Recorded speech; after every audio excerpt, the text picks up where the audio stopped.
This event is organized by the FAO, the Food and Agriculture Organization, the Climate Smart Forest Economy Program, the International Sustainable Forestry Coalition, and the African Forest Forum.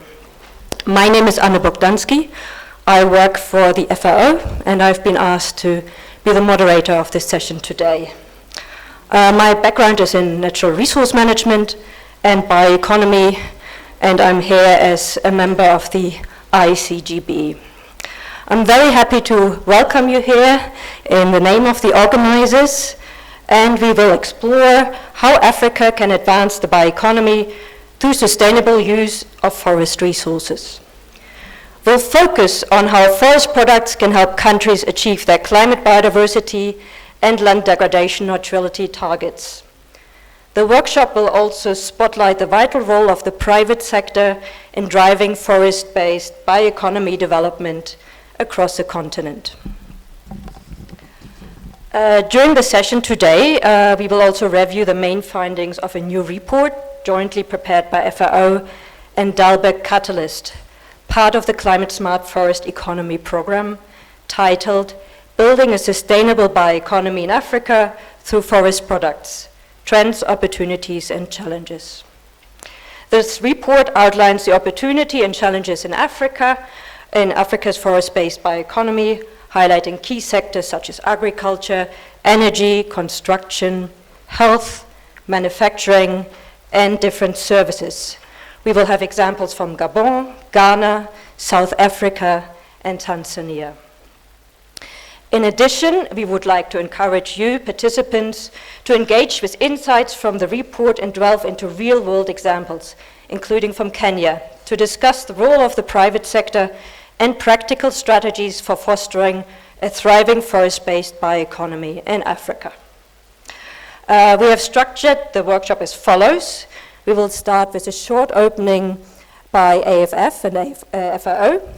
We will then have a keynote by FAO and Dalberg on the forest-based bioeconomy in Africa, which is then followed by a panel discussion. We have a short Q&A session before AFF will close this workshop. You may have seen we have a very tight program, a very full workshop, and we have to stick to our timeline, so we all get to the dinner afterwards on time. So I would kindly ask all speakers to stick to their time limits and help us close the workshop in about 90 minutes. I would now like to introduce our first two speakers for their welcome remarks. Professor Laborde Popola, Executive Secretary of the African Forest Forum. He's a professor of forest economics and sustainable development at the University of Ibadan, Nigeria, and he's been a full professor there since 2002. He belongs to several professional associations where he's also held leadership positions.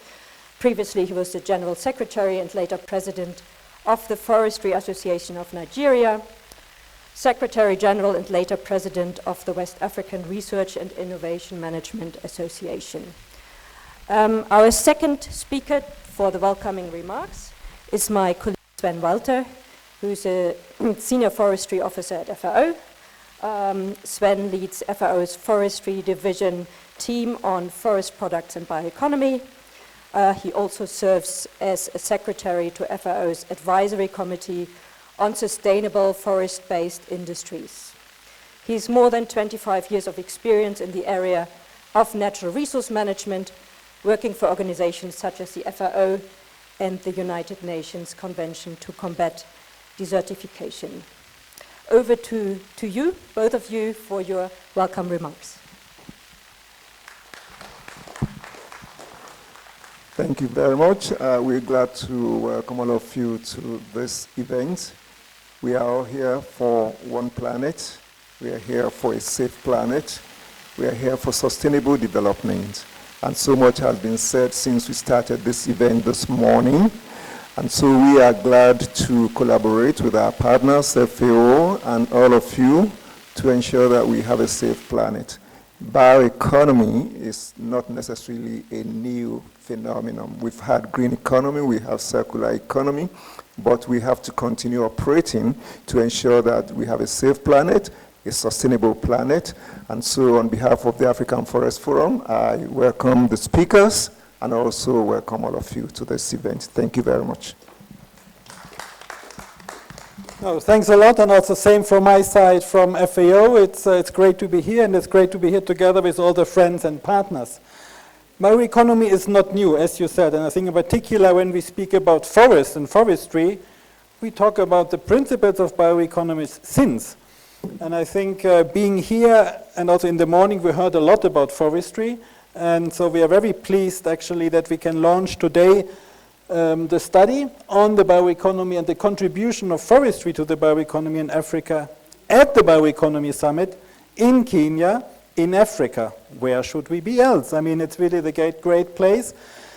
Although we will discuss more the African perspective, however, the issues we will address are of global relevance because forestry and forests contribute globally to the bioeconomy, and I dare to say that without sustainable forestry management or sustainable forest management, we won't achieve a sustainable bioeconomy. Where are the linkages, how we contribute to this, that's what we will discuss, and I'm grateful for all the panelists we have here because they have such a wealth of knowledge and experience that I'm pretty sure that we can build on this in the discussions. But yeah, let us first maybe quickly run through the report together with my colleague Siaka, and then looking forward to the discussion with the panelists. But you are the boss here, the moderator, so Anna, over to you. Thank you, Sven. I wasn't aware of that. But as Sven was already saying, we now go to the next session of this workshop. We will present the main findings of the report, Building a Sustainable Bioeconomy in Africa Through Forest Products, which was jointly prepared by FAO and Dalberg Foundations. And I would like to welcome Sven Walter again to the floor. And I would also like you to give a warm welcome to Mr. Siaka William from Dalberg. He leads the nature-based solution portfolio at Axum. In his role, he supports the climate-smart forest economy program, helping to create sustainable forest-based economies. In his role, Siaka also manages the biodiversity investments, researcher and accelerator program, unlocking conservation investments for nature-positive enterprises on the African continent. So welcome back to the stage, Sven, and then over to you, Siaka. Thanks a lot, Anna. So let me start to introduce the report, giving a bit of context, and then I will hand on to Siaka from Dalberg, with a big thanks to Dalberg for this collaboration over the last 3-4 years on this. You are mainly based here in Africa, you do a lot of work, and we could really dig on your experience on the report. So what we will do is basically just run you about some of the elements, about the characteristics of the forest-based bioeconomy in Africa, but then in particular looking into some trends and opportunities. And actually, when looking into this PowerPoint and the report, I think today we can echo some of the issues we already discussed in the plenary. And that I found was actually quite useful to note, because that means that we are on track. But we really, I think, through the report and through the discussion, we can see that there is a lot of opportunities we can tap in. And let us just, flag some of them. I will skip more or less this slide. Also this morning we heard, let's not waste time on thinking about definitions, let's do action. That's what we are doing. In particular, noting that working for FAO, just to confirm, there is not an agreed definition on bioeconomy yet. But we have the cornerstones, the principles, and these principles are very relevant for the forest sector. In particular, when we look at risks and trade-offs and improved coordination. That's what we always say, intersectoral collaboration is something which is key, and bioeconomy can only help us to achieve this through a more holistic view. Also, the context is clear. We have an increase in material use. We have an increased use of biomass, which has doubled, which will increase to double. That means that all kind of projection when it comes to the production of forest products, we will see that there is an increasing demand for all type of products, be it for wood fuels, for wood products, or also for non-wood forest products. So the question is, what kind of demand is expected, but also where does the supply come from? These are issues now, in particular, when we talk about the bioeconomy. These are crucial issues we need to address, and we from FAO, with our partners, we try to find answers to these questions. As I mentioned already, when we talk about the bioeconomy, I think we need to make reference to the forest sector, because we are at the forefront of an inclusive and a low-carbon bioeconomy, and I'm sure that we will talk about this also in a second. So when we looked and started with Dalberg looking into the report, our aim was to see what are the socioeconomic pathways to move ahead, where are the markets for sustainably managed forest products, but how also do we need to take into account, obviously, the social and ecological safeguards. So we looked into the opportunities, but we really need to keep in mind that this study was rather exploratory to see where are the big trends. We obviously need to zoom in and then really see what are the actual opportunities, what are the challenges, and also what are the possible threats to the resource base. When we further discuss the African context for the forest-based bioeconomy, we heard it today in the morning, I think, in two presentations. We really need to emphasize local community development, not only thinking about big value chains. We need to have the impact on the ground. We noted limited value addition at the country level, so there's a strong focus still on the primary forest products. So secondary processing is a challenge, including due to limited know-how. When you look into the forest resources assessment, Africa still has the highest deforestation rate, so that is an issue to be addressed. And of course, the informality is something very important. Around 80% of the employment in Africa is actually in the informal sector. Other issues which we need to take into account when moving ahead, we talk about forest land, which is mainly publicly owned. We have in many countries good forest policies, so that means we have a good anchor there to link it to bioeconomy. As I said, we have an increasing demand in products. You cannot read it, but for example, paper and paperboard is a high-value product, even if the demand is reducing at the moment, but we also have wood panels and songwood and other products. So that means there is a market out there for these products. Also looking at the regional level or the global level when it comes to trade, and we think about Africa, there are particular links to Europe, Central Asia, but also East Asia, Pacific, mentioning, for example, China. There are trade relationships which are very important. Now, having a global overview, that again was, I think we discussed already this morning, looking into forest-based bioeconomy. It's not only about goods, we talked about the biomass, it is also about the services. Here mentioning the social and cultural services and the regulatory services, and then of course we have the wood products and also the non-wood forest products. But what is interesting from a bioeconomy perspective is that there are major links to economic sectors like agriculture, energy, construction, health, manufacturing. All these sectors we heard during the day. There was in the morning a workshop on health. We heard the representatives from Finland and Sweden talking about construction. So these are all opportunities. So the question is, what are the opportunities for the continent? How can we go about it, and what action is actually required to promote and to really ensure that forestry supports the transition to a sustainable bioeconomy? And with this slide, I will hand over to Siaka, who will summarize a bit the results of this analysis. Siaka, over to you. Thank you, Sven. So I'll talk through the different wood products in more detail, but before I start, I just want to emphasize, because of the linkages of the forest economy to all of the sectors, the opportunity for impact is very significant, both directly and indirectly. We'll start with the opportunities for some of the major value chains in Africa, starting with wood products, which is one of the most common commercial value chains associated with forests. Within this, one surprising fact is we are net importer of forest products. This is driven by the fact that most activity is happening at the primary production level, and there's very limited processing and value addition that's happening. Within wood products, we also have wood fuel, which is where most of the informal users of forest is, with almost 44% of the continent utilizing forests for primary energy supply. And within that, there's an even larger segment of people that utilize it for cooking.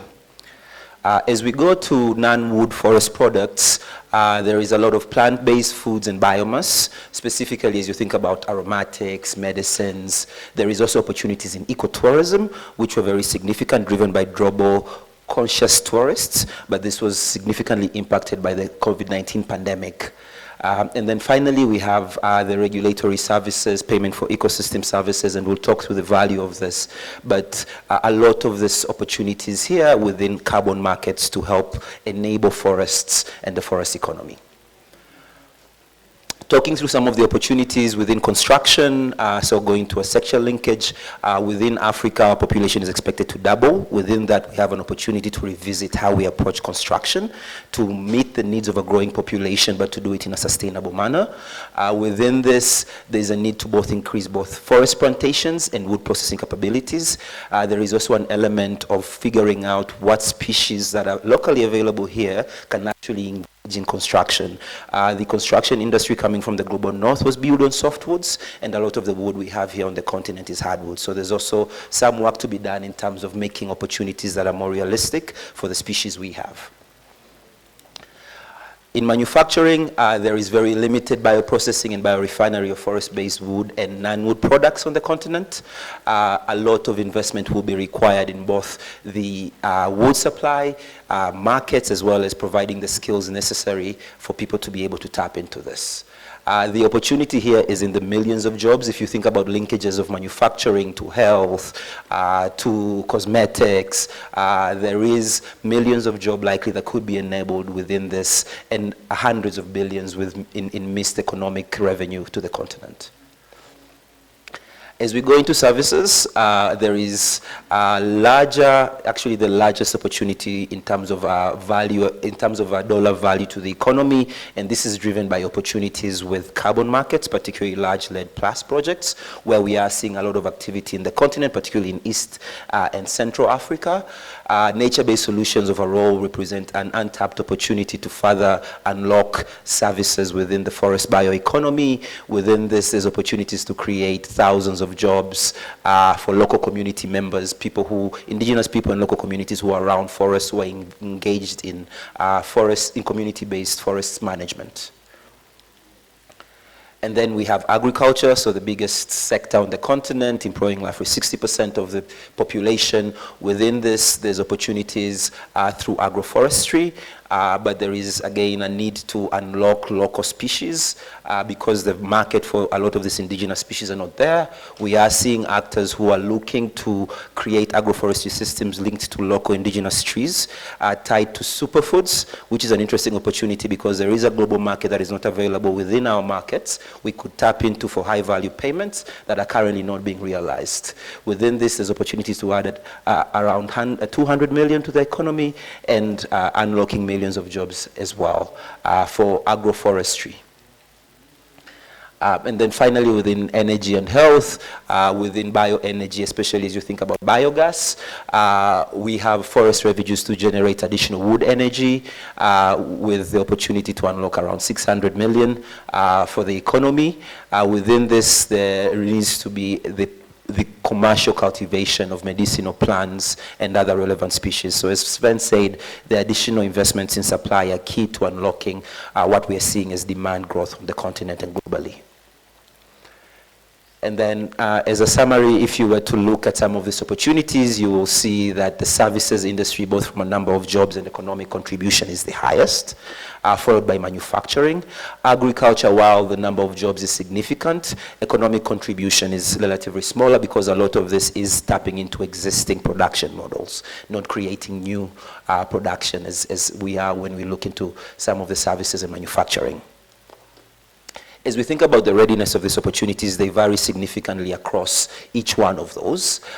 Within agriculture, you'll see that tree crop cultivation at a commercial level has the highest readiness potential. Forest residue biofuel as well is something that is very much primed for unlocking. Within services, a lot of these are actually being tapped into, particularly with carbon markets, and there is opportunities for more domestic ecotourism, given it's been largely a global trend. And within manufacturing, cross-sectoral wood processing is a key element, particularly if you look at manufacturing investments that target multi-country markets. Given at times at this stage, individual country markets may be nascent in terms of having that economies of scale that enables these investments to become sustainable. As we think about challenges, they're mainly in two folds. One is around how do we unlock the economy without creating harm, and then the other is how do we actually sustainably meet this growth, meet that supply deficit that we're talking about. Within safeguarding against harm, primarily there's an element of ecosystem health and function. Our current forest models, particularly those driven by carbon, tend to max out on carbon at the effect of biodiversity and local communities at times, which has caused a lot of concerns with the carbon market. So as we're unlocking the forest bioeconomy, we need to revisit this to see how do we protect forests while maintaining ecosystem health and function. Similarly to Sven's points around how do we engage communities to ensure they're beneficiaries of this, ensuring that we are able to create economies that are impactful for indigenous people and local communities, but also ensure that they still have access to resources that they depend on is going to be vital. And then finally, ensuring that climate considerations have been fully factored in and that activities do not cause more harm, more harm than the good they create. And then in terms of sustainable growth, the key issue here is we need to massively scale up our wood production. We need to do this commercially. We also need to ensure that we're using the right inputs to ensure that the growth of these tree products are sustainable. We will need to ensure that there isn't unsustainable harvesting of these resources. In addition to that, given the issues with land tenures, we need to ensure that land tenure systems allow for investments both from larger players and individual smallholders and communities to ensure that these long-term investments have the long-term stability that land tenure gives you. There is also the issue of limited use of emerging technologies, particularly as we think about technologies developed in the global north and how they can be transferred realistically to the global south. And then finally, there is limited access to skills and labor, which is tied to the technology. Because we do not have exposure to these technologies, it's hard to develop those skills. So there's an opportunity here as we are thinking about developing a bioeconomy that is relevant for the entire world to think about how do we transfer and build technologies relevant for the continent, but how do we also build the skills that go behind it. With that, I will also invite Sven to talk through the recommendations and do a recap of the work. Thanks a lot. So let me just finish here with the recommendations and some key messages. On the recommendation side, we talked a lot today about it, the promotion of the public-private partnership to industrialize and to strengthen capacities of the wood industry. There is a wood gap, a deficit existing, which need to be addressed. The development of sustainable plantations is one avenue, one pathway to address exactly this challenge. The establishment of targeted bioeconomy policies and legislation is important, and here I see it from both sides. When we work about national, regional bioeconomy strategies, how to integrate the forest sector in this, and if we develop specific forest sector strategies, how can we have a holistic approach there? So I think these two perspectives are important. Wood energy will remain a key issue in Africa. How do we address it? That is a big question which we actually need to follow up and to work on this. This includes capacity building for sustainable industries at all levels, and of course support evidence-based data. FAO is a big data hub. We try to facilitate and provide data at all levels, but we also know that we need to improve data availability, and we need to strengthen capacities at country level so that we have better data at the global level. And now the next one is the key messages I would like to finish. So the forest-based bioeconomy presents a pathway for the protection and sustainable use of natural resources, and that is simultaneously supporting communities and livelihoods. It has to be both. Forest products provide substantial contribution to the country's social and economic development. We heard about the magnitude of the opportunities, but we need to tap into this, and we must, unlock the constraints in order to move ahead there. We identified construction, manufacturing, and agriculture among the key sectors. We heard about some of them already in the session this morning.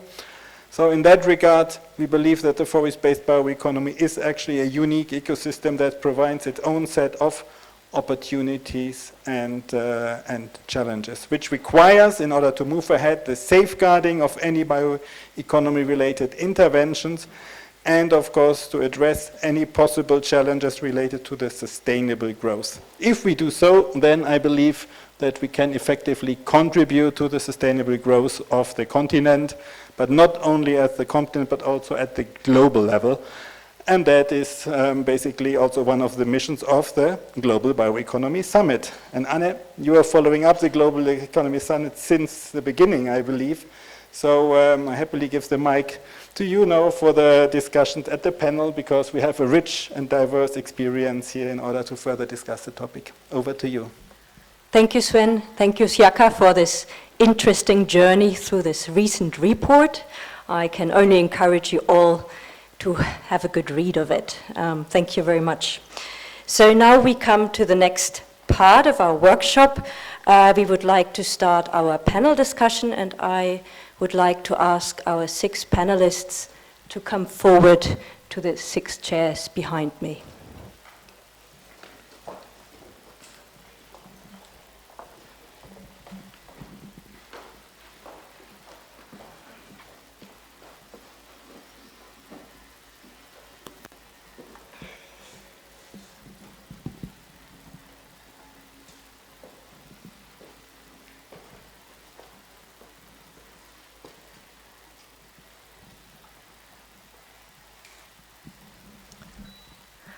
I will now introduce everyone one by one, and I will have a question for each of you.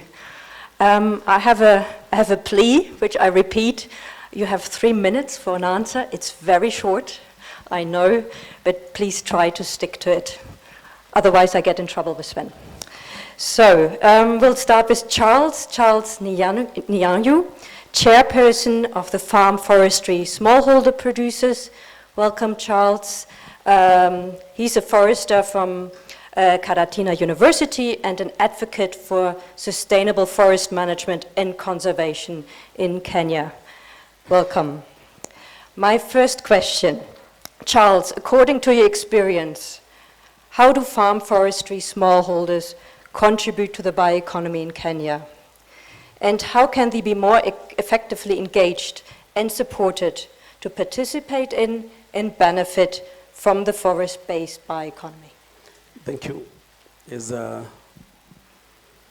really appreciate that in the recent presentation, one of the key messages was support and to the communities and their livelihoods. In regard to the question, what is the role of the forest farmers to promoting the African bioeconomy?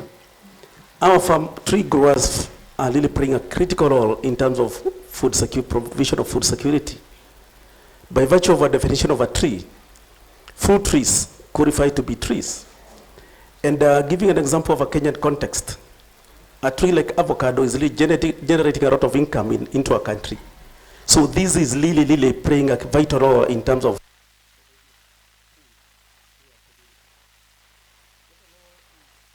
the issue of a tree nursery sector, where we have the germplasm production. The engagement of youth and men and women is playing a critical role in terms of providing income to their livelihood. The other point is on how the sector is creating jobs, be it on the side of structural work, the issue of forest work engineering. Like in our country, Kenya, the current affordable housing scheme is really providing a lot of job opportunities to our youth. 80% of our wood-based industries are localized. And in this aspect, this is really helping a lot in terms of managing rural-urban migration. And in return, it's yielding to development processes within the local setup.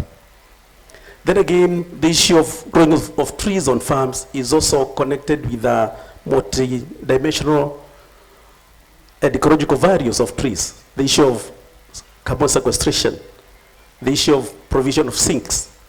And these have a great impact in terms of managing our climates. Lastly but not the least, is also the issue of the wide cross-sectoral or bringing together different players within the sector. For example, by applying different agricultural systems in tree planting, we have very many players within, probably some doing agricultural, pastoral, others aquaculture, and you see the wide arena connecting so many people. And this goes hand in hand with even the issue of addressing the health issues like the provision of honey, the issue of agricultural production through pollination of our bees. And probably going to your second question on what probably could be the priority in terms of support of our farmers. Number one, the issue of capacity empowerment is critical. They need to be trained, for example, on finance management. How do they manage their finances that they accrue from their work? The other issue is on the issue of policies. We are having many policy gaps within the agriculture, within the farm forestry approaches. It's only recently that the government was able to buy in the aspect of developing the first agroforestry strategy in our country. And I'm happy that I was co-chairing the process. Because our tree investors on their farms didn't have a real backup or a stable legislative backup to really support their ventures. The other thing which our farmers should be supported with is the issue of finance access. Actually, tree farming on our private farm is one of the challenging venture that we have in our African context in terms of accessing finance. When you compare to a tea bush farmer, they just go with their monthly pay slips to finance institutions that they're able to acquire some finance provision. But when you try this on forest investors, it's a big discussion on the table. So this finance provision is very key and vital. Then the other thing that our tea farmers also need to be supported with is the big discussion on incentives. They are there in black and white, but in terms of practicability, even at government level, are they clearly defined? Are they done? Thank you so much. Thank you very much, Charles. This has been very interesting. Thank you for your insights. I would like to go to Mr. Aman Choda now. He is a Senior Program Manager, Commercial Forestry at Gatsby Africa. Gatsby Africa is a funder implementer helping industries, including from the forestry sector, reach their full potential and transition the economy in East Africa. Dear Aman, what are the key opportunities and challenges for private sector involvement in catalyzing the forest-based bioeconomy in Africa? And how does Gatsby Africa support stakeholders in this endeavor? Thank you. Yeah, so to answer that question, I'll first distinguish between, broadly speaking, two typologies of private sector forestry we see in East Africa. On the one hand, you have your large-scale, let's say, traditional commercial forestry plantations. So these are often linked to high-value, vertically integrated timber processing operations as well. Now in East Africa, these have been recently established, say in the last 20 years or so. And now with maturing assets, they've more recently made investments into high-value timber processing facilities. But they're now at a critical juncture. They need to prove profitability to their investors. Yet they're struggling to access high-value markets consistently. And so at Gatsby Africa, we really believe that market development work is extremely critical to support these businesses. And we really see construction as a critical gateway to this. So I think Siaka highlighted the opportunity in construction with timber, given very unsustainable practices currently, and so on. And of course, growing population, fast rates of urbanization, it's a booming sector. And given the sort of material requirements, it can really offer large volumes to these businesses, but also recognizing that structural timber is probably one of the highest value forms of timber. And so it's a combination of both volume and price that this sector can offer these businesses. And so Gatsby are really working on the demand side. We're working with a number of property developers to help pioneer projects in timber construction. So we've given a lot of risk finance to help get these off the ground, including some technical assistance. And once this market is developed, we really see that as, giving enough of an incentive to these large-scale producers to achieve profitability and incentivize further investment both in plantation establishment and in processing operations. On the other hand, we have the smallholder forestry, which Charles was speaking about.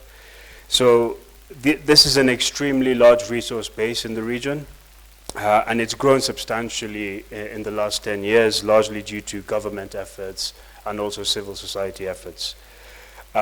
Much like the large businesses, though, smallholders need to see returns on their upcoming harvests to provide them an incentive to continue planting. Of course, it's a long-term investment, and it needs to be worthwhile for them. And much like the counterparts in the larger side of things, they're struggling to access those high-value markets. They're quite disconnected from industrial scale markets, and they're confined to low-quality, low-value markets, and often working with informal off-takers who can be quite predatory and offer very low prices. So the other thing is, of course, the fact that they flow into low-value markets mean that there's often, issues with quality on the final timber products, and that limits their use in large-scale industrial operations. And so what Gatsby is trying to do here is looking to support business models that directly link smallholder supply into these high-value industrial value chains. Now, we don't necessarily see construction as the main one, because smallholder resources are typically lower rotation and they don't often lend themselves well to structural timber. But we are exploring a couple of exciting markets. One is furniture. Of course, as population grows, that's also going to grow.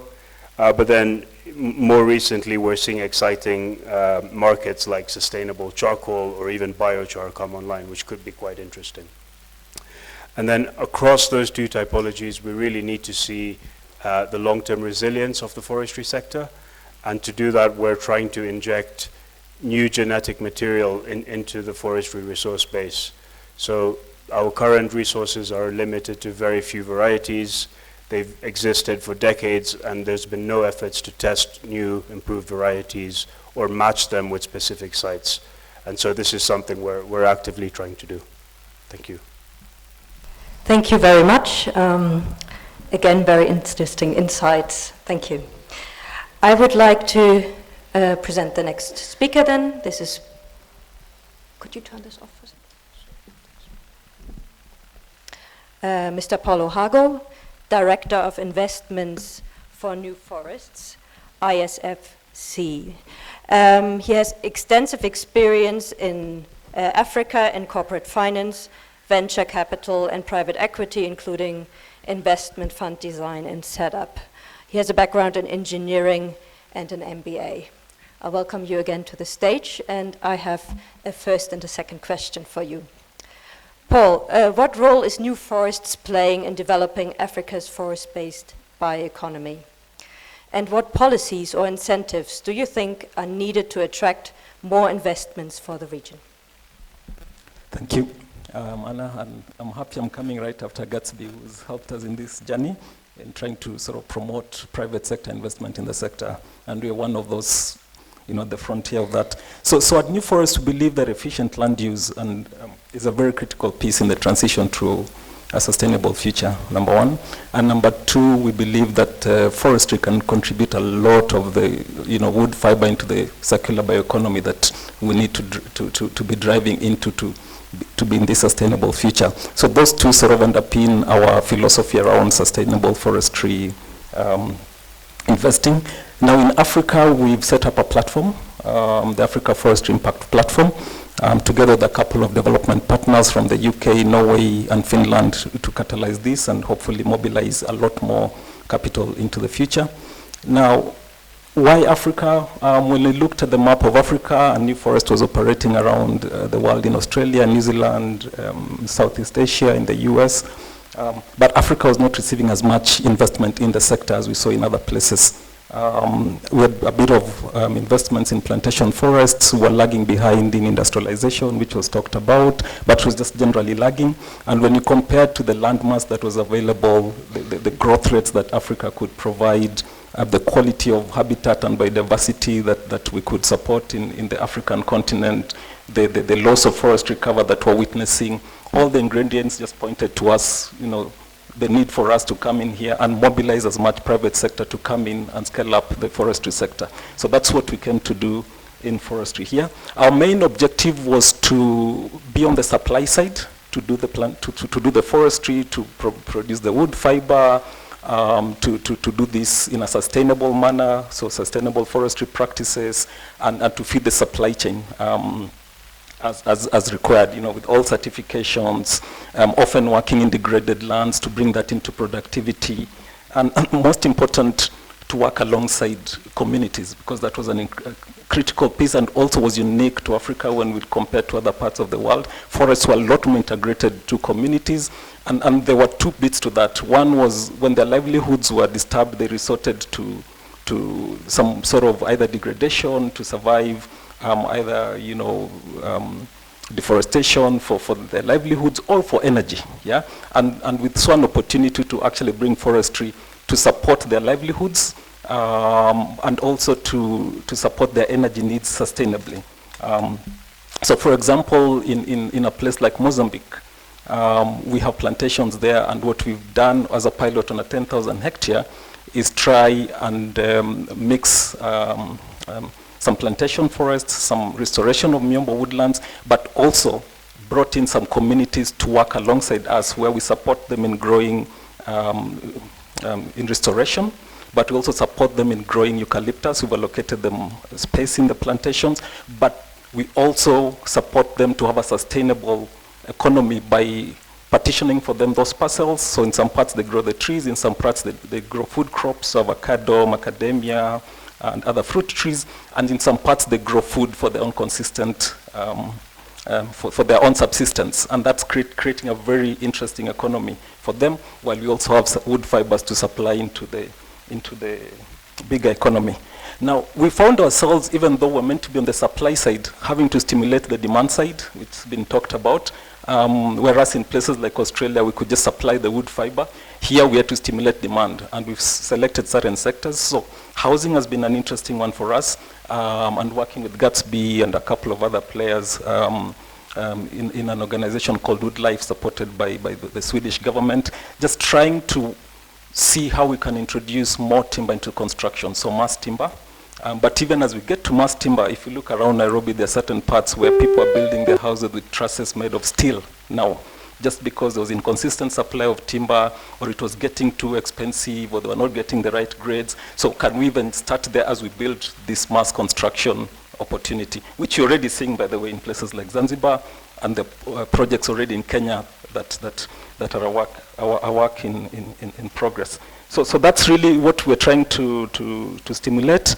On the policy side, I know you're counting the minutes, we are working very closely with government to do grading, to have standardization. So we're just setting up a trading company here that will will be a front runner in just developing those standards, and government is very keen to develop like a trading platform for timber, which will have those standards, which will enable sustainable timber to come into the market in a way that private sector understands.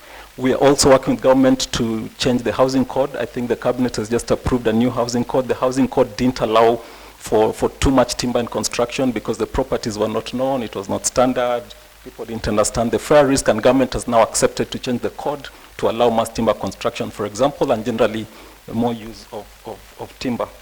Some of the things that we think would need to see more, because a big part of our work is not just to help bring sustainable forestry management practices, but to mobilize as much capital into the sector as we are seeing around the world. In Australia, we have about $7 billion we put into forestry plantations. In Africa, we're just at 200 million as new forests. So there's a long way to go. Now, with some of the things that, and I think it was talked about, include things like just a clear signal from government that generally across the continent that they are very keen in driving this sector. So signals around land tenure, maybe turning our forestry companies to be less of forestry companies, but more mobilizers of private sector into the forestry space, enabling private sector to participate rather than being the main actor, and then just allowing, because forestry requires a lot of money and over a very long period of time, just creating proper land tenure systems that allow for private forestry operators to operate over 50, 60, 100, 150 years, and then that will open up more private capital into the sector. Thank you very much. I think I need to do a better job with the timekeeping. Apologies for that.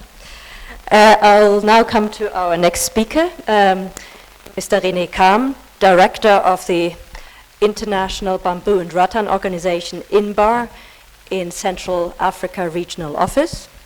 René is a natural resource management expert with more than a decade of experience in Africa, Asia, and Europe. He's currently working as Regional Director in Central Africa, researching on bamboo for livelihood and climate change mitigation in the Congo Basin. Welcome, René.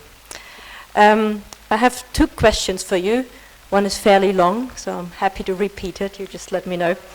René, INBAR is promoting the sustainable use of bamboo and rattan as a contribution to the bioeconomy and as a substitute for plastics.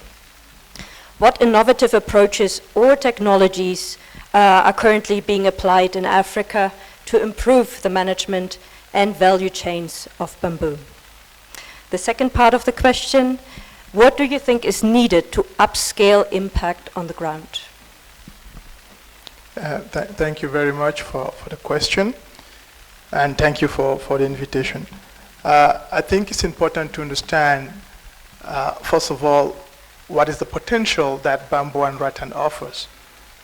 In terms of bamboo, we have been able to label it as a sustainable material for the simple reason that it is fast growing. It reaches maturity around 4 or 5 years, and after harvesting we don't need to replant. So this is a resource that we can harvest endlessly, provided it is sustainably managed. And when we talked about plastic, I think we have not overemphasized on the scale of the pollution that plastic causes. We know that we produce over 400 million tons of plastic every year, of which 50% ends up in our landfills and in our rivers. Under the current trend, in 2050, according to UNEP, we are going to have more plastic in the river, in the sea, compared to fish. So with technologies that we have developed today with bamboo, we are able to produce a lot of products that were initially produced with plastic-based material. For example, in the electrical appliances, today we've been able to produce bamboo veneer that we can use to produce frames for computers, for TVs, for electric appliances. We have the sport equipment where bamboo can play a significant role in terms of reducing plastic. In medical supplies, prostate supports that people used to work with, today we are able to substitute bamboo with that. We have a lot of small dairy appliances that we have, like clothes hangers in the house, that today we are able to use plastic, to use bamboo instead of plastic. We've also focused on kitchenwares, especially single-use kitchenwares that we use every day in aircraft, etc. Today we are able to substitute that with plastic. What INBAT does is to support the members with research and development, because we believe that without research, it wouldn't be possible to be able to harness on the potential of bamboo to be able to address these challenges that we have mentioned. And one of the first approach is policy, because most countries, they have the bamboo resource, but they do not have enabling policies that allows them to be able to develop these. So we always tell them that to be able to develop a sustainable bamboo industry, we have two conditions. You need the resource and you need the policy. So without the policy, this is not possible. And with our 51 members around the world, what we have done is to support them in building national strategies. What is a strategy that you need to put in place to enable you develop your bamboo industry? And the second one is to develop a bamboo-specific policy, because it should be different from wood and it should be different from other products. So these are a little bit the innovative approaches that we have been able to bring in. But one of the critical aspects that we try to do is to try to work on bamboo resource development at the community level, where we have been able to establish community-managed bamboo nurseries, where we support local communities, especially emphasizing on the women and the youth to be able to develop these resources that is then planted in different projects, being it for carbon sequestration or for landscape restoration. And with this resource, we are able to support these countries. If you could repeat the second question, because I might have missed that a little bit. I think you have touched upon it already. We were asking, what do you think is needed to upscale impact on the ground? Good. So I think half of it is policy. Policy is definitely the key. And the second one is awareness raising, because we need to tell the consumers that today your choice on a product should not only be driven by the price of the product, but also on the sustainability of the product. We don't have a second planet, so we have to maybe spend a little bit more, but on more sustainable product. Thank you. Thank you very much, also for sticking almost to the time limit. So we'll come to the next speaker, Professor Godwin Govedo. Welcome here to the panel. Professor Govedo is first Executive Secretary of the African Forest Forum. He has also worked with the Center for International Forestry Research, C4, and with several universities in Tanzania, Kenya, and Mozambique. Professor Govedo is a forester with a specific focus on issues related to the economy of the industry and the environment in which it thrives. Professor Govedo, how can local enterprises in Africa increase value-added processing and increase efficiency in circularity?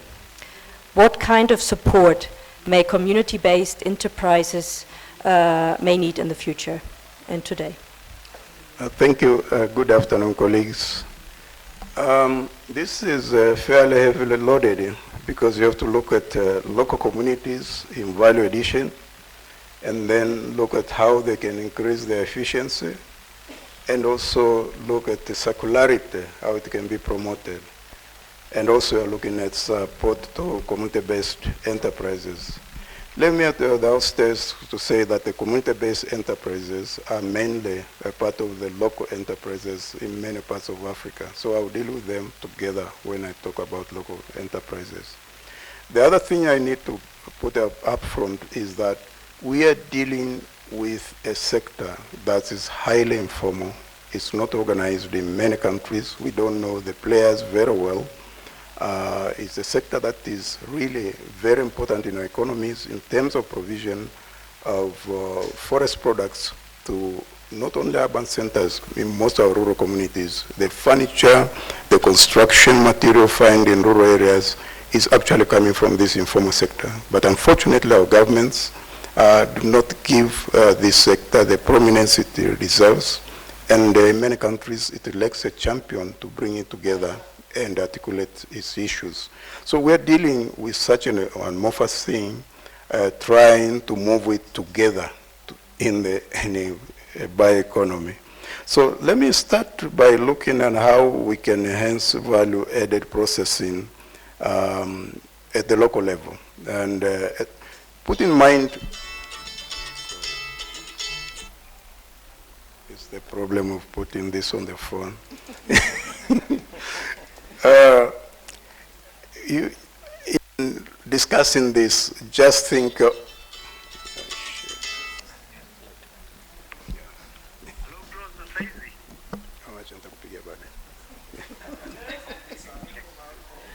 yeah.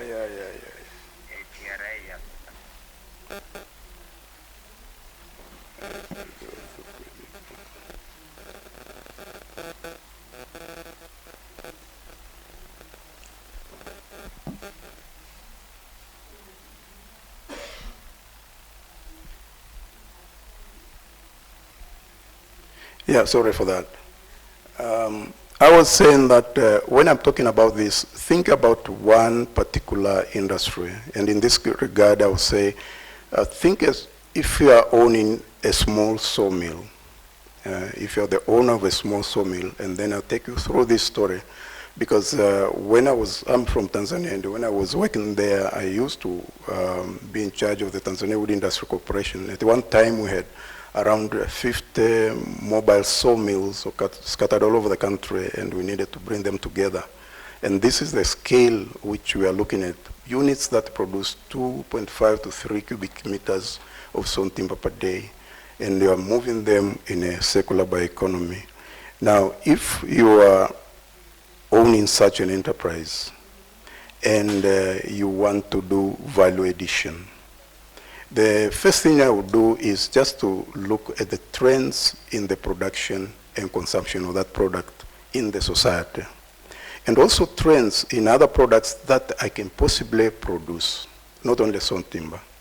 Now, these will provide you with the basis for an investment case. You might go out there and find out that there is already a market there for furniture, a market for window frames, for door frames, for other things. So it will give you an impression that you might wish to add a unit for furniture and these other things in future. So this gives you an impression of how far in value addition you can go. And also it gives you an impression on how circularity can also come up.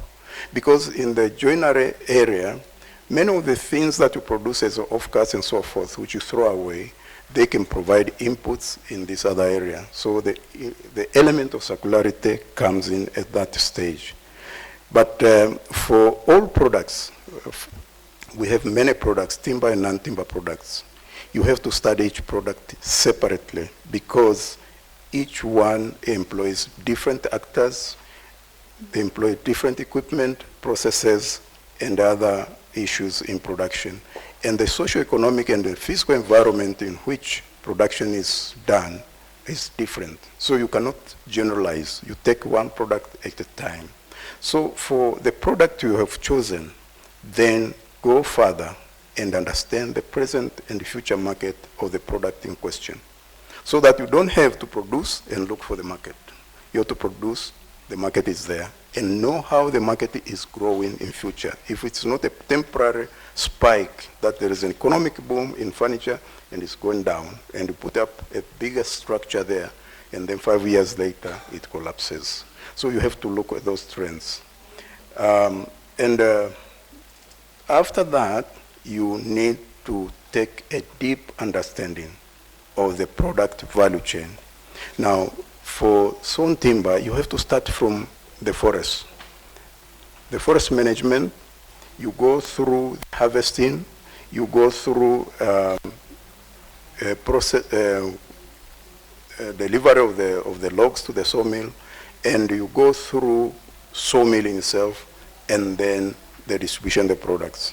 So in this case, you have to understand all the actors in this area. Now, a small producer will not be able to own a small sawmill a truck to bring the logs to the sawmill, they usually outsource these services. So you have to know these services you are outsourcing, because they also operate in a different business environment. And you have not only these service providers who provide spare parts, who provide fuel, who provide food for your laborers and so forth. And then you can carefully study the value chain activities. And these will help you to identify the weak points in the value chain. Because these activities, they characterize the domain of your actors. And once you know the efficiency or the weaknesses in the different points in the value chain, be it in log transport, be it in harvesting, be it even in the sawmill itself, you know that this is where I have to put emphasis. Now, at this point, you have to look at the efficiency. And that's why I'm bringing the question of efficiency there. There are many ways of looking at efficiency. Some is technical efficiency, input-output. Some is economic efficiency for the whole system. Or you can also look at allocative efficiency. I won't go into that. But it's necessary that you determine the level of efficiency at each point in the value chain. That will give you the impression and the extent of investment required to overcome that gap or that constraint. And then after that, you will then go back to the actors. Because you've known the problems that are at different domains, you have to go back to the actors or in the different value chain. You have to build coalition among them, because they are not your employees. These are people you've subcontracted. He brings logs to my place, but he also uses his truck to service another person. If that person pays more, he won't come to me next time, and I will have a problem. So you have to know them and know their plans and bring them together in a consensus so that they buy into your overall goal as you increase value addition. Otherwise, you run into hitches. Someone cannot supply because another person is offering better in terms of transport. So you have to get some form of loyalty and some form of understanding so that as you increase your supply, then there is no hiccups. Otherwise, you run into problems. Because for him, if it carries two loadfuls, he's satisfied. They are satisfied at different levels. The last thing is what we had all over, finances. You need finances for the new equipment you put in, for capacity building, and the many other activities. The question is, who provides the finances for your actors? And the problem of finances in our context is very different from what I've heard from the North. Here you can, if you go to a bank, a small actor, you take a loan at an interest rate of 12, 15%, you cannot do good business there, pay taxes, and get something out of it. And that can drive you into all illegalities. In the North, yes, 3 to 4% loan, you can do something. But these are things which I think can be discussed elsewhere. Thank you. Thank you very much. We now come to our last panelist, Professor Marie-Louise Avana. She's an associate professor of agroforestry and forestry science from the University of Chang in Cameroon. She joined the African Forest Forum Secretariat in 2018 as a senior program officer in charge of the program on African forests, people and climate change. A warm welcome to you again, and 2 questions before we close the panel. Marie-Louise, what are the most significant gaps in Africa's current policy and legal frameworks that hinder the sustainable development of forest-based bioeconomy, in your opinion? And could you share some good practices of policy and institutional mechanisms that support the development of the forest-based bioeconomy? Thank you. Thank you very much for giving me this opportunity. I think since this morning and even in the report, they have overemphasized the aspect of the forestry sector being essentially informal. And then at the informality, you have to add the aspect of illegality, because the African National Resource Center has estimated that 50 to even 100% of trade in forest product is assessed as being illegal. That therefore open opportunities for corruptions, other malpractices, and poor control now on the natural resources, providing, supporting this business. So that is the first gap I'm seeing. The second gap I'm seeing is the complex governance systems. We have been hearing how the forestry sector can contribute to different other sectors. There are strong linkages. And each of these sectors are governed by different policies. But therefore, the consistency in implementing all this policy in coordinated manner to be able to contribute efficiently to this, to the sustainable bioeconomy can be therefore a challenge. And that, add to that, you have also inadequate collaboration in the decision-making process, making the creating, with the lack of integration of these policies, policy, and sometimes creating incoherence and conflicting interests among the different sectors involved. There is another aspect of huge implementation gap. Even when the policies are well elaborated, we have a problem of implementation.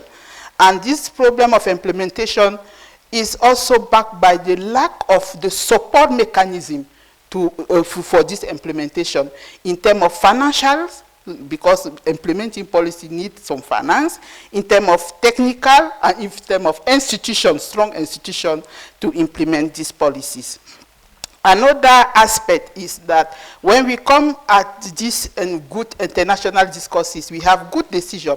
How do we domesticate at the national level this decision in the national policy process to make sure that our policies in terms of developing the bioeconomy can be more efficient, building of this knowledge and this decision, and yet to sell our products to the product from Africa to other countries, you have to make sure that you comply with these international processes. So that is another challenge. Another one I'm seeing, and that has also been emphasized this morning, is the lack of incentive to promote and use products that are made locally in Africa. I think when in Africa you have a good industry developing, producing a nice product is for export. And in Africa now, when we are developing the product that are developed by the small scale people are not being used by these high profile people, they import. And the report also showed that Africa is a net importer of forest products. So there is those mechanisms that could not really support the development of the bioeconomy. At this, those are the gaps I'm seeing. Now, what could be some good practices in terms, first of all, and it has been emphasized, is also the aspect of public-private partnership. And this public-private partnership has to be backed by also the public public investment in de-risking the small and medium-scale entrepreneurship. So you have, the government has to take that, lead that process of de-risking to encourage at least the initiative to set up. Then after the process is well established, then the person can look for more funding. So there is that public-private partnership that need to be de-risked by the government finance. There is also the problem of having, and Prof has talked about many people, you need some good innovative platform where we have all the actors on board that can inform the policy change that are and create that enabling environment for all the actors in the process. And we also need, and it has been mentioned, some dedicated policies for some of these high-profile forest-based bioeconomy initiatives. We have some dedicated policies that are backed also with good financial strategy, and that will therefore help for the implementation of these policies. Thank you. Thank you very much, Marie-Louise. Thank you very much to all panelists. We would like to ask you to stay on the panel a little bit longer, because now it's the turn of the audience.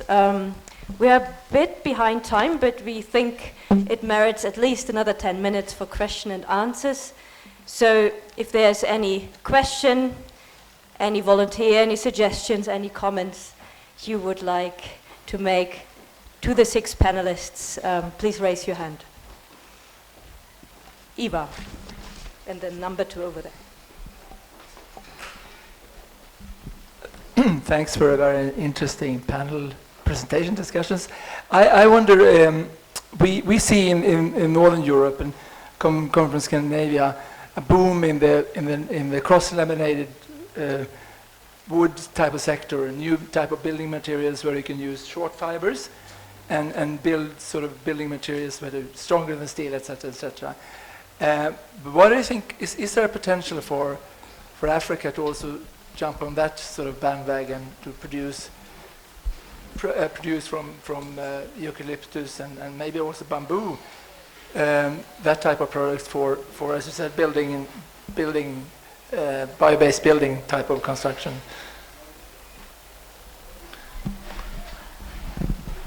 I'll say something and I'm sure you have something to say. Yeah, thanks. Very interesting question. Actually, we'd like to chat about that after. We've seen a lot of interest in that sector. We have right now Fumba Town going on in Zanzibar, which is using cross-laminated timber. I think they have the first structure complete. I think they're now building a 27-story building. Now, unfortunately, some of that timber came from Europe. We, in South Africa, they managed to get some supplies. We've had interest from a couple of innovative, very innovative group, combination of engineers and architects who've come up and are building a company.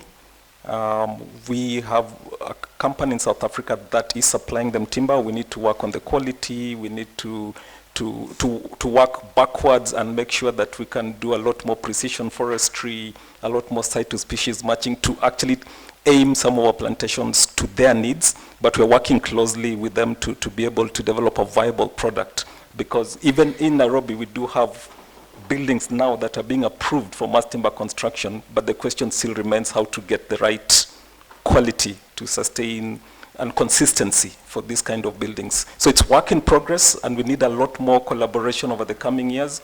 Recently, I think there was a trip to Sweden. I don't know if you went to it, and it was also to try and just do a little bit more of knowledge transfer. But we acknowledge it is the way of the future, and we're already embracing it. I think that's BSB. Yeah, so just to build on what Paul said, the developer in Fumba Town in Zanzibar, yes, they're largely importing from Germany. But they separately sent a sample of East African timber to Munich, the Technical University of Munich, to conduct some structural properties testing. And one of the things they will be testing is its application in cross-laminated timber. And I think the preliminary results are out, and it's looking good. And so we could see something very exciting coming very soon. We're also seeing smaller outfits in Kenya looking to test this with indigenous species.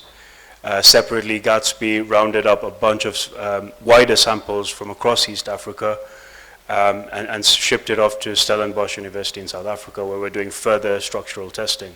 So things are moving in the right direction, and I think it's a matter of time before we start producing locally. Thank you. If I could say something, one of my hats that I did not mention is that I'm convener of the working group ISO TC 296 Bamboo and Rattan, where we are responsible for developing international standards on bamboo and bamboo-based products. And I think the issue with the bamboo construction industry is very simple. It's a problem of standardization. It is a simple process of treatment and characterization of the bamboo comb. We should be able to scientifically explain to the architect that on the lateral side, on the vertical side, this is the weight that the bamboo can support and for how long. And the moment that is done, then it can be included into the building codes of different countries and be used for mass construction as we see it. And when the treatment is well done, it has been proven that bamboo can support up to 17 floors in terms of scaffolding. So we just need to provide this test, and I'm happy that the wood industry has taken the hand because the tests are quite similar. Thank you. Okay, thank you very much for the answers, and thank you very much, Eva, from the Stockholm Environment Institute, for the question. The next question, I think, came from here. If you could please state your name and the institute where you're from. My name is Tafarra Balai. I come from African Forest Forum, so I'm here in Nairobi. My question is more related on the private sector. The private sector these days are small, fragmented. So for them to be successful and be competitive in the international market, they need to be innovative. And for that, probably, we need to have a strong institutional and collaborative setup. Most of those small enterprises are not working together. That is, there is a lack of competitive participation. There are few networks among private sector. So maybe you could comment on that. And another just short question, Prof mentioned that there is a need for studying the value chain in detail. Those small fragmented enterprises have no capacity to do so. So how this can be done, and who could support them in this regard? And another very quick question for the plastic substitution to Imbar.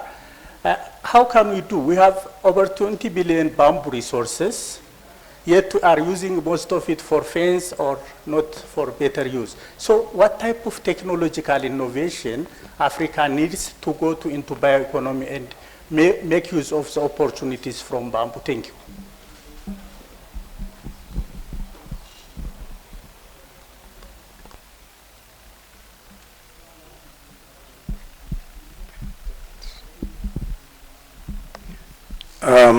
Let me just talk about the private sector. Over time, there has been a lot of efforts in getting the players together in the different countries. We have the small tree growers. They form some associations, tree grower associations all over West Africa. You find them in Southern Africa. And then they have an apex association, apex body that looks after them, but they are weak, and even the apex bodies are weak. The same with wood processing. Some of the small players have also come together. They formed associations, and in some countries you have an apex unit. The thing is that for us who are here, I think we need to collaborate with them to see how we can strengthen these structures that are coming up, and they can provide us as a basis to even formalize them. Now, as regards your question about the small players who will do the studies for them, if they're coming together like this, you can do it for them. But I think we have a number of institutions in our countries, students at the universities and so forth. We can take them, if we do it systematically. For example, you at the FF, you want to study some of these players in a certain country. It's possible to have a program that supports graduate students to carry out such studies in a different location. And you can sample the continent by products and see which countries could enter the sample. so that we get a clear picture. When I was working in the university, I did that for saw benches. People are selling furniture in different towns. It's possible. You can know where they're getting the wood from, who is selling to who, and so forth. Yeah, you can get them. You can get an impression of that. So it's possible to do those studies. But for them, I think the question of research is not the priority. But for us, we can do that, and then we can inform them. And that is where these partnerships come in, so that we can bring this together. I think others can take the other questions. Yes, I just want to add on that, the problem of developing the value chain, the problem at the base is not the problem of the smallholder. The problem is at the higher level, at the policy and institutional level, because they want that type of data to inform the type of policies that can be done. And the private sector that have an interest in understanding what are the cost effectiveness of, and the benefit they can get into this business. So this is how Prof is talking about the partnership. This is where we can build some strong partnership between research, industries, and these farmers, so that you can inform, and even universities, because all this, the result has also to inform capacity building to better support the producer. Thank you. Yeah, I have a point on that you've raised on fragmentation of SMEs within our setup. Looking at on a case study on how are we managing our tree growers. We bring them together to form marketing entities. And we have case studies of marketing cooperatives which are doing very well. But again, the issue of governance in terms of organizing those structural groups is a key issue. And unless we have a full government goodwill in terms of support, and also looking on the laws on land, because in the past we've learned about how cooperatives were vibrant, and again how they were dismantled, starting from up bottomwards. So I think it's a wider topic which needs a consolidated effort in terms of bringing up the rightful players, so that once we establish a farm foundation, we ensure that it's upholded until when we see the right output that we expect to get. So for me, from how I relate with farmers down there, I know farmers are patient, farmers are willing, but they really need that support and goodwill from up there. Thank you. Thank you, Tefera, for the question. I think the use of bamboo as a substitute for plastic, the problem is not the availability of the technology. The technology is there. When we talk about kitchen chopping boards, we see that that is laminated bamboo. It's a very simple technology. When we talk about the replacement of plastic toothbrush with bamboo toothbrush, that is scrimber bamboo. The technology is available. When we talk about cups, hot or cold beverages for tea, coffee, that is pulping. So veneer, scrimble, laminated, pulping technology, all of these technologies are available. And they are not quite different for what the wood industry is using. It's basically the same. The problem we have is what Prof was saying. The problem is policy. We need dedicated policies to be able to push this value chain towards development. And these policies need to be backed up by public procurement. I would tell you, for example, that if a government says that in all the school canteens, now all the students have to be served on bamboo-based pulp kitchenwares, it's a game changer. How many secondary schools, how many primary schools do we have in the country? Only the whole private sector will run into the industry to develop the product, to be able to tap into this public procurement policy. We need to put in place special economic zones, because the high rate of tax and custom clearance is always a hammer on the head of a lot of investors, and usually it drives them out of business. So the issue is at the level of policy, and I believe with appropriate policies, we can harness this bioeconomy. Thank you.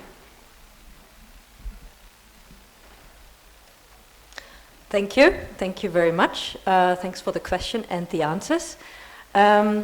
We have time for one quick last question and a short answer. Please state your name and the institute. Hi everyone, my name is Pari Cohen from Irongo Nyakera Foundation. Now my question is based on the trends and the opportunities and the fact that I'm also youthful.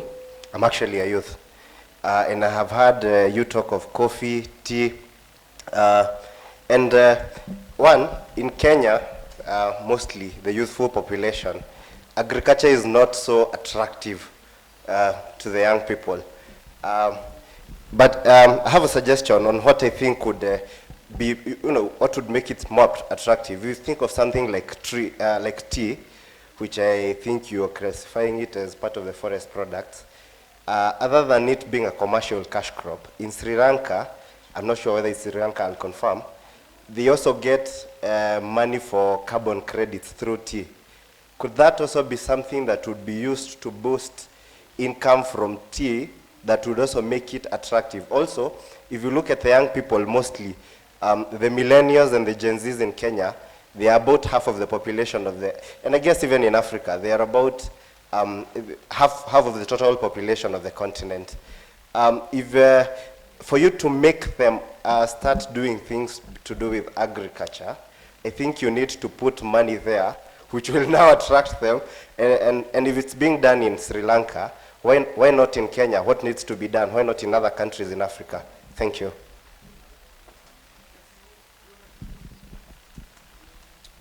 So maybe I'll take the first question around carbon credits.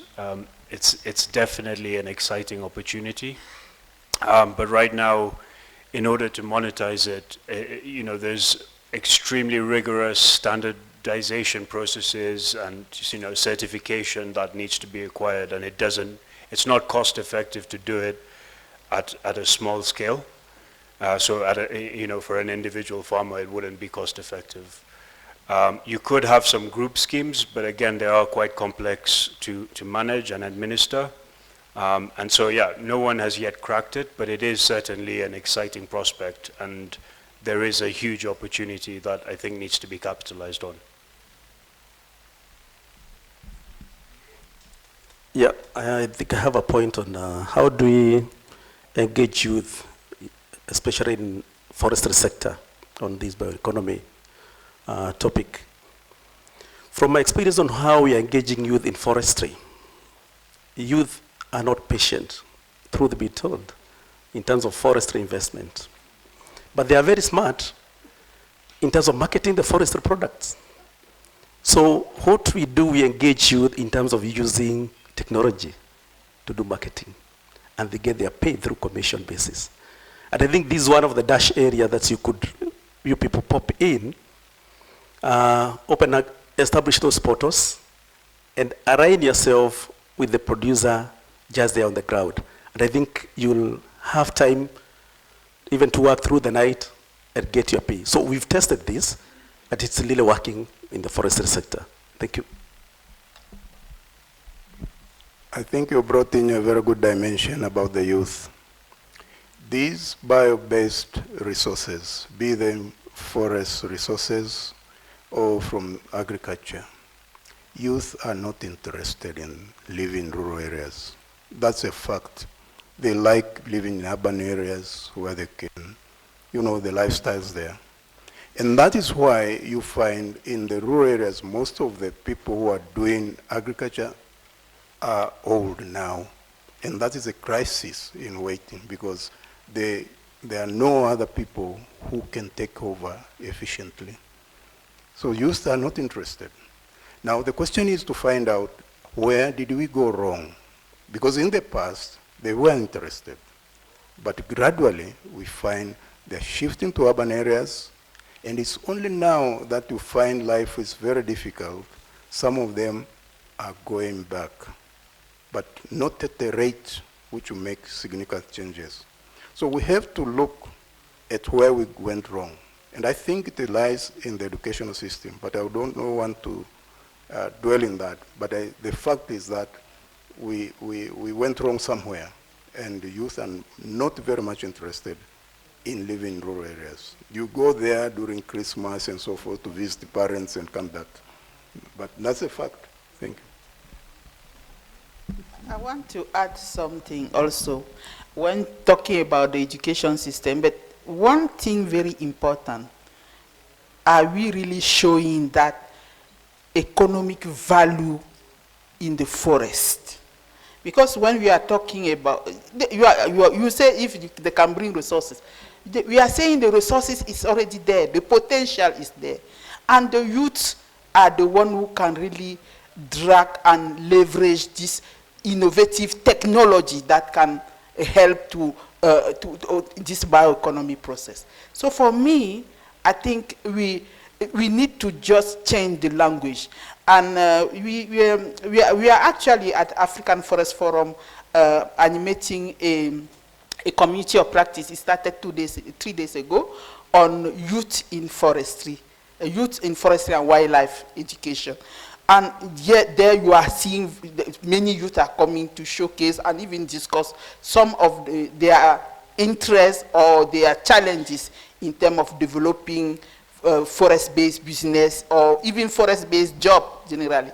And one aspect, key aspect that comes up was the aspect of putting emphasis in the education on forestry conservation and not on adding value. Even at the education, the focus is conserving forests. We have not even in our education system put that emphasis on the economic value of this forest industry. I'm from the university system. And in my fact, I'm from the Department of Forestry. We have many courses on forest management, forest conservation, wildlife, ecotourism.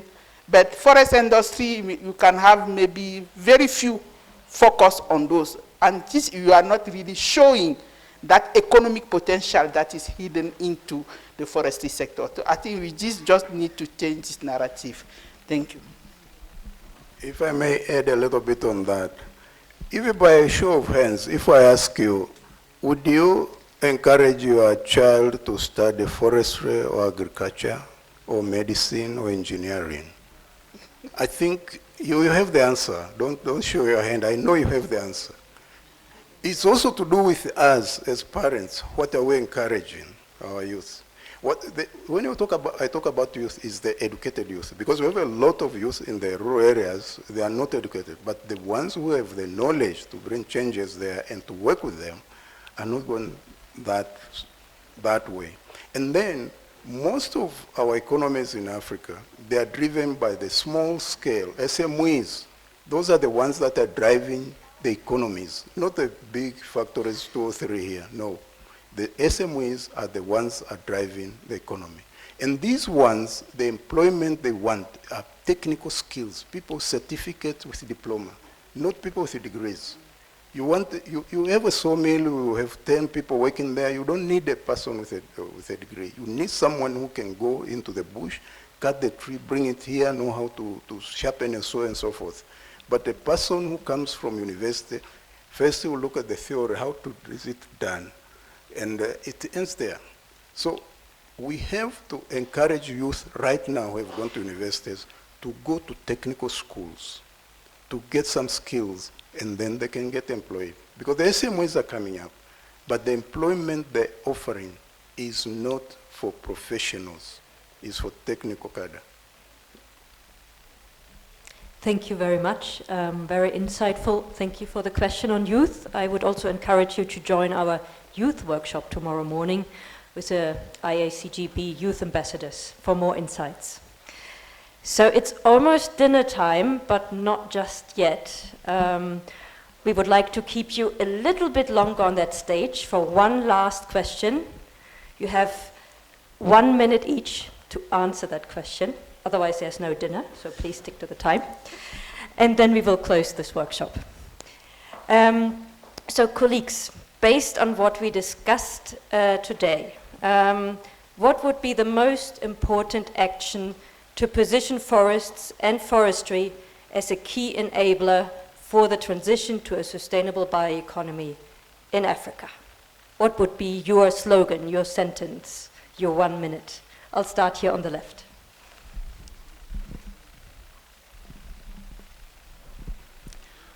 I think my slogan would be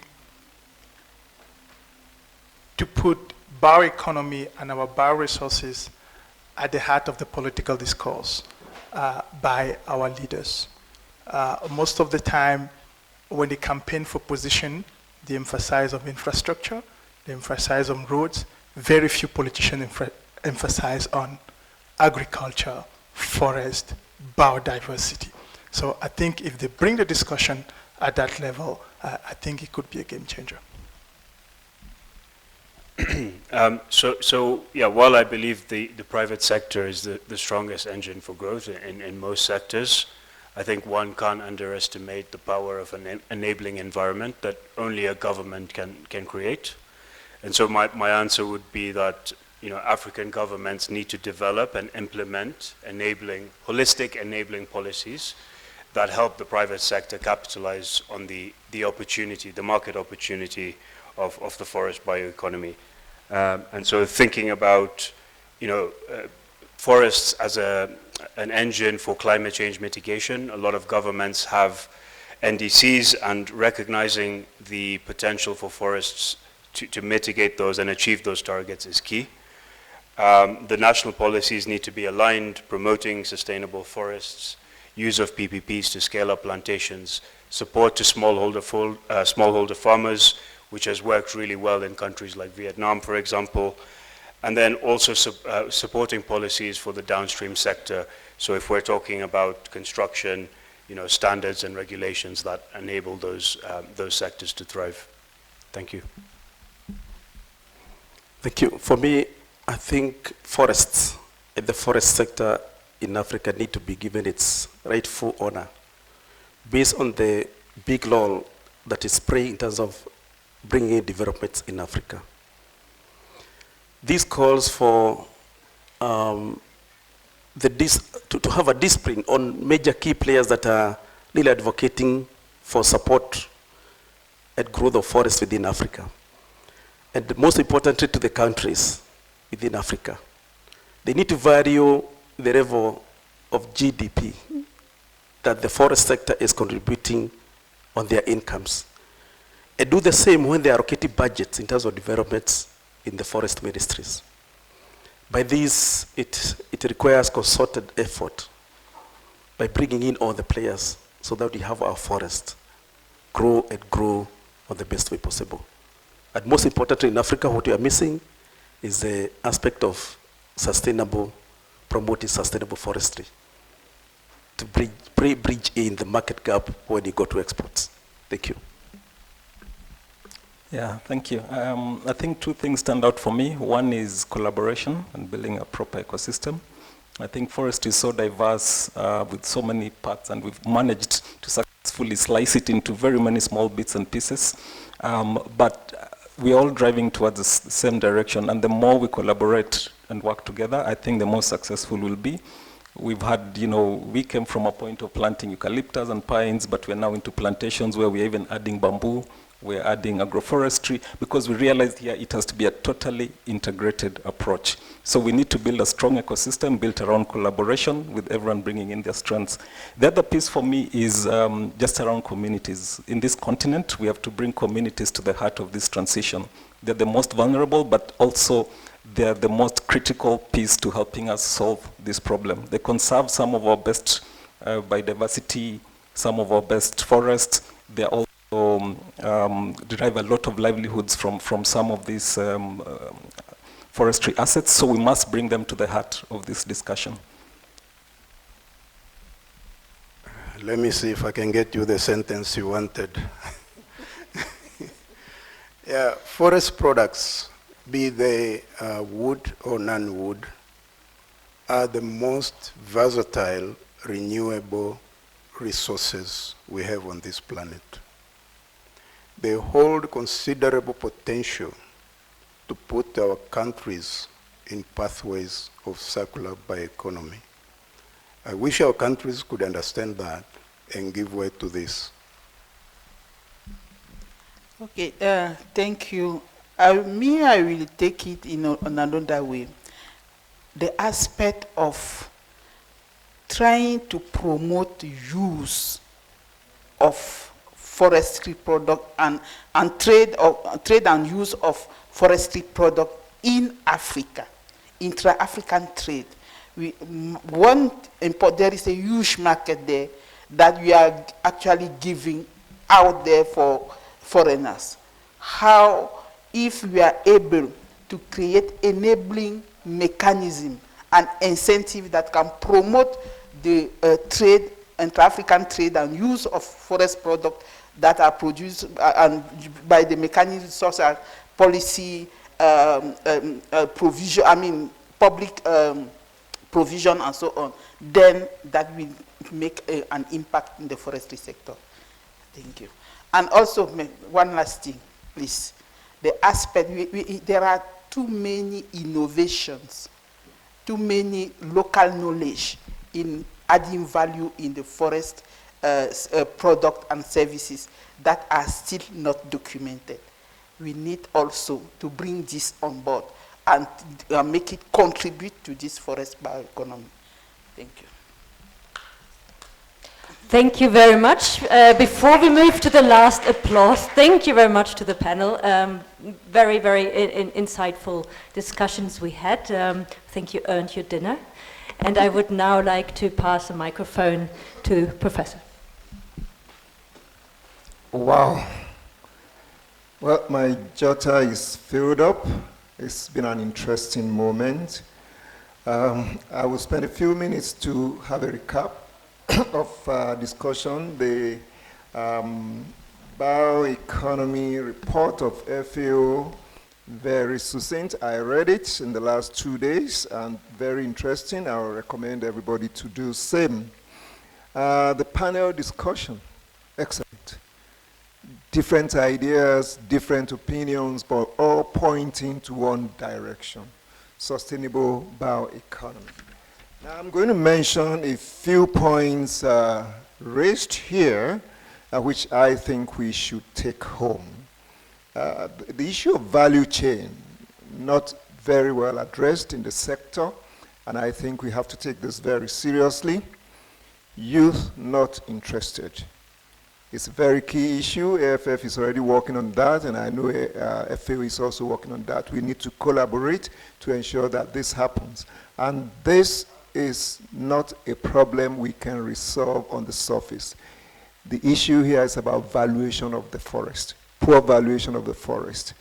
You cannot ask a young person to go and stay in a village to raise a plantation for 10 years and will not get appropriate value. And for as long as our commercial plantations are within the public sector, we are going nowhere.